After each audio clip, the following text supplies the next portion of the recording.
जवान हैं वो किस तरह से घायल हो रहे हैं।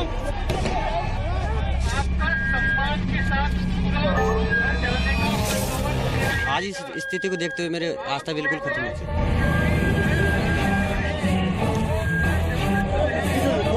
इस वीडियो को जो मेरा बनाने का उद्देश्य ये है कि एक दिन मैं कहीं जा रहा था तो मेरी मुलाकात एक इंसान से हो जाती है।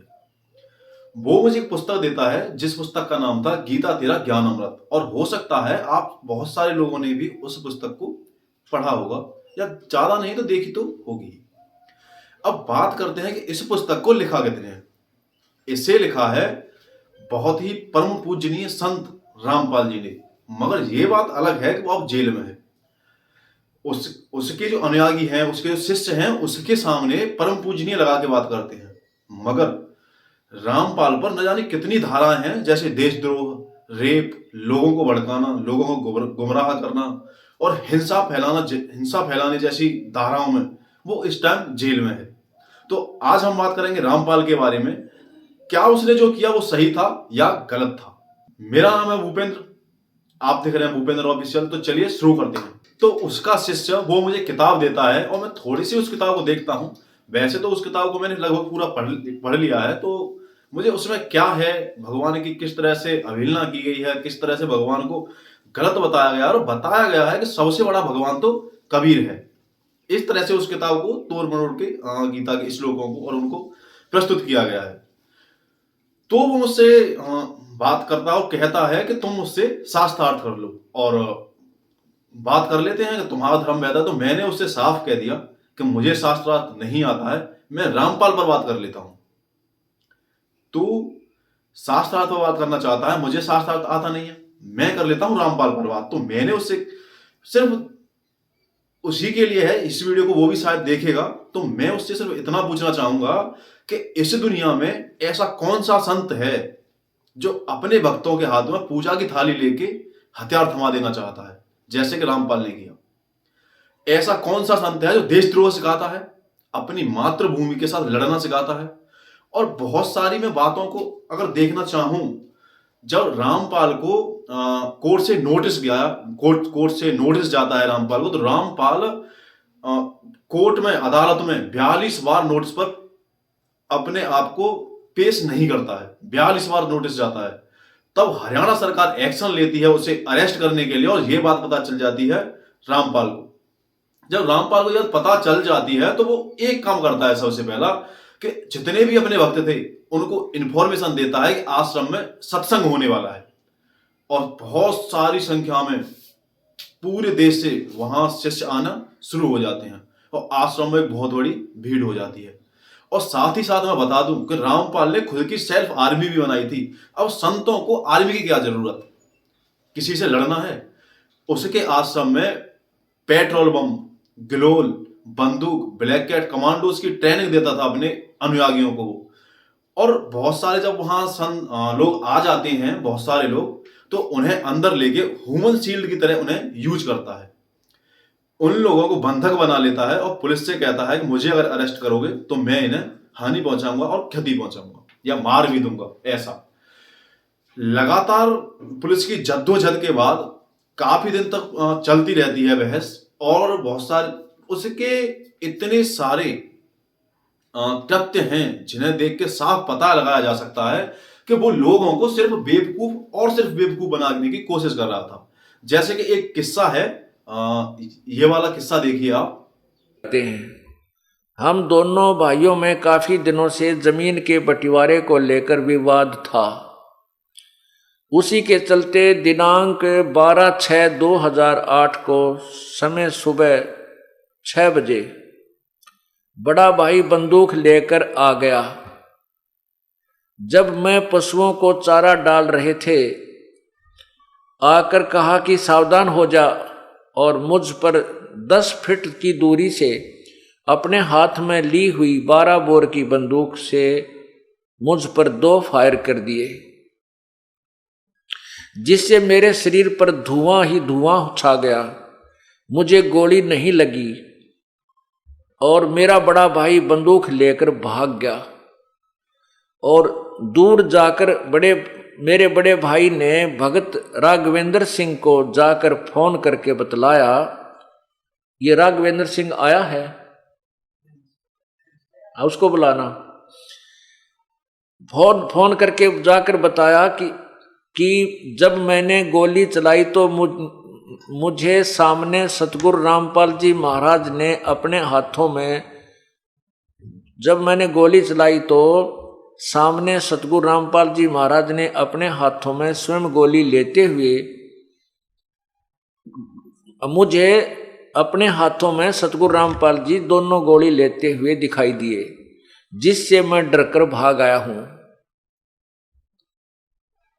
आप देखो पुण्यात्माओं, ये सामने पूरा परिवार खड़ा है, कोई न सोचा आगे पाछे गपोड़ पेल दे होंगे, ये आपके समक्ष खड़े हैं। इस बड़े भाई ने अंदर आ जाओ तुम। होता क्या है कि दो लोग आपस में झगड़ा कर लेते हैं और एक व्यक्ति उनमें से दूसरे को गोली मार देता है, तो दूसरा व्यक्ति अपना एक्सपीरियंस शेयर करते हुए बताता है कि जब उसने मुझे गोली मारी तो संत रामपाल या भगवान कबीर मेरे सामने आ गया और मुझे गोली से बचा लिया। तो मैं बस इस पाखंड के लिए, छोटे से पाखंड के लिए, ये उसकी नजरों में तो छोटा सा पाखंड है, उसने तो इससे भी बड़े बड़े पाखंड किए हैं। जैसे कि अब आप इस लड़की को देखिए, ये परलोक जाकर, सतलोक जाके वहां देख के आई है कि वहां का माहौल कैसा है, मरने के बाद सभी को वहीं जाना है। अब देखिए इस वीडियो को।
तो इस लड़की के दीप नजारे इसकी वाणी से आपने सुन ही लिए होंगे और लगभग साफ पता चलता है कि ये जो लड़की बोल रही है ये सब कुछ स्क्रिप्टेड है, यानी पहले से लिख के दिया गया है और तब ये लड़की बोल रही है। पर फिर भी मैं कहना चाहूंगा कि इसके अनुभव और एक्सपीरियंस से ऐसा लगता है कि रामपाल ने शायद इससे रात को नजारे दिखा दिए होंगे। नशा की हालत में पता नहीं क्या क्या कुकर्म करने वाले लोग तो ये हैं ही, वरना जेल क्यों जाना पड़ता। और मैं साथ ही साथ उनसे, जिसने मुझे गीता तेरा ज्ञान अमृत दे के इतना दिव्य ज्ञान दे दिया है, उनसे मैं ये कहना चाहूंगा कि तुम्हारे गुरुजी यानी रामपाल को ऐसी कौन सी विपदा आन पड़ी थी कि उन्हें आर्मी बनाने का डिसीजन लेना पड़ा और राज्य सरकार से लड़ने की इच्छा जागृत हो गई। अपनी ताकत, अपनी शक्ति का प्रदर्शन करने का इतना शौक था कि उन्होंने सीधा हरियाणा सरकार से पंगा ले लिया, गवर्नमेंट से पंगा ले लिया। तुम्हें ये, शायद तुम्हारे गुरुजी को ये नहीं पता कि ये देश संविधान से चलता है। तो उन्हें यह पता होना चाहिए कि जब कोर्ट से नोटिस आया था तो उन्हें कोर्ट में पेश होना चाहिए था, क्योंकि उनकी मर्जी से ज्यादा संविधान की चलती है। और उससे भी पहले जब गीता तेरा ज्ञान अमृत किताब प्रस्तुत हुई तो उससे पहले एक आर्य समाजी को इन्हीं के शिष्यों ने मार दिया था। उसी केस में रामपाल की पेशी होनी थी, मगर उस मर्डर केस में, इसके ऊपर मर्डर केस भी है, वो वाला जो आर्य समाजी को जो मार दिया था इन्होंने, बहुत ही अच्छे इंसान थे वो, उसमें इन्हें पेश होना था, मगर ये 42 बार नोटिस कोर्ट से जाने के बाद भी पेश नहीं होते हैं और फिर सीधा पंगा लेते हैं हरियाणा सरकार से। अपने शिष्यों के हाथ में बंदूक, ग्लोल, पेट्रोल बम और तो और बहुत सारे हथियार देकर आगे खड़ा कर देते हैं और अब पीछे हो जाते हैं खड़े। ये है रामपाल की सच्चाई। अगर आपको नहीं पता था तो किसी से पूछ लेते, पूरे हरियाणा में कोई भी बता देगा कि वो कैसा इंसान था।